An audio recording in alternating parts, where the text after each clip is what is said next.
కరీంనగర్ జిల్లా పెద్దపల్లి మండలం భోజన్నపేట గ్రామంలో సెయింట్ ఆన్సెస్ స్కూల్ వ్యాన్ బోల్తా పడింది. ఆర్టీసీ బస్సును తప్పించబోయి ఈ వ్యాన్ బోల్తా పడడంతో 15 మంది విద్యార్థులకు గాయాలయ్యాయి.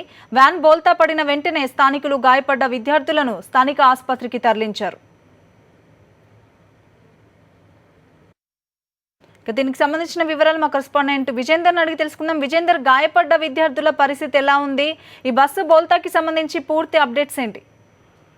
సరంగానే ఈ రోజు ఉదయం విద్యార్థులను పికప్ చేసుకొని స్కూల్ కు వెళ్తున్న క్రమంలో ఈ బస్సు బోల్తా పడడం జరిగింది. అంటే పెద్దపల్లి మండలం భోజన్నపేట, కొత్తపల్లి రెండు గ్రామాలకు చెందిన విద్యార్థులు 45 మంది విద్యార్థులను బస్సులో తీసుకొని స్కూల్ కు వెళ్తున్న క్రమంలో ఈ భోజన్నపేట దాటిన తర్వాత మూలమలుపు వద్ద ఎదురుగా వచ్చిన ఆర్టీసీ బస్సును అంటే దాన్ని తప్పించబోగా ఇది అదుపు తప్పి పక్కనే ఉన్న ఎస్ఆర్ఎస్పి కెనాల్ చిన్న కాలువలు, అంటే చిన్న పిల్ల కాలువ అంటారు, ఆ పిల్ల కాలువలో బోల్తా పడడం జరిగింది. మొత్తం 45 మంది విద్యార్థులకు అందరికి కూడా స్వల్పంగా దెబ్బలు తాకినాయి. ఇందులో ఒక 15 మందికి మాత్రము అంటే తలకు, చేతులకు, కాళ్లకు గాయాలు కావడంతో వారిని స్థానిక ఆసుపత్రిలో ప్రాథమిక చికిత్స చేసి తర్వాత వాళ్ళను కరీంనగర్ లో ప్రైవేట్ గా ఆసుపత్రికి తరలించడం జరిగింది. ప్రస్తుతం అందరి పరిస్థితి అంటే కొంత ఆందోళనకరంగా లేదని డాక్టర్లు చెప్తున్నారు. అందరికీ కూడా తలలకు, కాళ్లకు, చేతులకు దెబ్బలు తగిలినని చెప్తున్నారు. అయితే ఇది సింగిల్ రోడ్డు.